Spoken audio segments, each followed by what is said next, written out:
नाज़रीन, आज हम एक निहायत मुजर्रब और बाबरकत अमल शेयर कर रहे हैं जिसके बारे में बुजुर्ग फरमाते हैं कि अगर उसे यकीन, इखलास और अल्लाह पाक पर कामिल भरोसे के साथ किया जाए तो अल्लाह पाक गैबी मदद के दरवाजे खोल देता है और हर जायज़ हाजत पूरी होने के असबाब पैदा फरमाता है। ये अमल दरूद गौसिया का है जिसे बहुत से अहले इल्म ओ मशाइख ने बरकत वाला दरूद करार दिया है।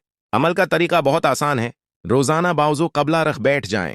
इब्तदा में 11 मरतबा दरूद इब्राहिमी पढ़ें, उसके बाद दरूद गौसिया 313 मरतबा पढ़ें, आखिर में दोबारा 11 मरतबा दरूद इब्राहिमी पढ़कर नहायत आजिज़ी के साथ अल्लाह पाक से अपनी जायज़ हाजत की दुआ करें। उस अमल को कम से कम 11 दिन मुसलसल करें, अगर मुमकिन हो तो 21 दिन या 40 दिन तक पाबंदी से जारी रखें। इंशाअल्लाह अल्लाह पाक बेहतर फैसला फरमाएगा और आसानियां पैदा करेगा। याद रखें, हर वजीफे की कबूलियत का असल राज इखलास, यकीन, हलाल रिज्क, 5 वक्त की नमाज की पाबंदी और गुनाहों से बचने में है। वज़ाइफ सर्फ असबाब हैं, हाजत पूरी करने वाला सिर्फ अल्लाह रब्बुल इज़्ज़त है।